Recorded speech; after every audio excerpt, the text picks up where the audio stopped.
Meenakshi Music Studio.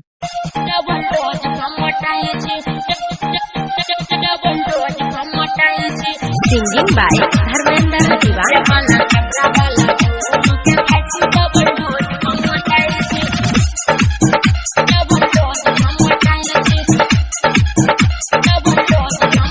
दिने छौरी तू फूला जाई छे खाई छी त फूलबै नै रे बोले न तू को न विटामिन खाई छे तोरा कला कहियो से रे छोड़ा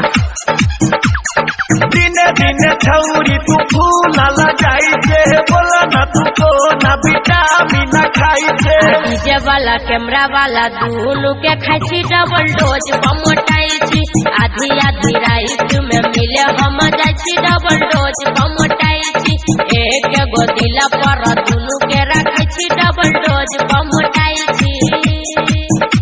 लगी रे छोड़ा डबल डोज बमोटाई छी रियांस recording studio Janakpur Dham Nepal DJ विकास मिटिया वाला सीतामढ़ी पहिले त छलो डीजे वाला तो हरियार गे अच्छा तू चिन्हे छलिया आगे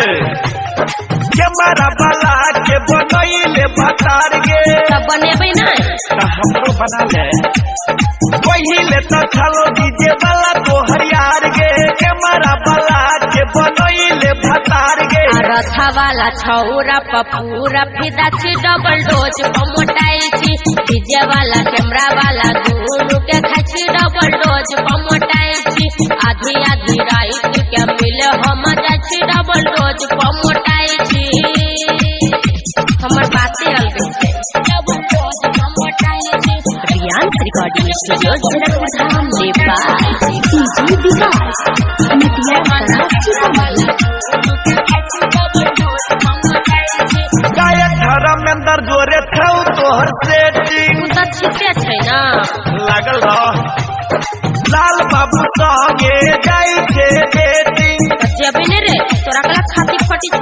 तजन के गायक धर्मेंद्र जोरे छौ तोहर सेटिंग लाल बाबू संगे जाई छे डेटिंग आ राइटर ओमा प्रकाश ला जाई छी डबल डोज बमोटाई छी डीजे वाला कैमरा वाला दोनों के खाई छी डबल डोज बमोटाई छी आधी आधी रात के मिले हम जाई छी डबल डोज बमोटाई छी बुझले तोरो खर्चा करे के मन हो तो चले रियांस रिकॉर्डिंग स्टूडियो जनकपुर धाम नेपाल।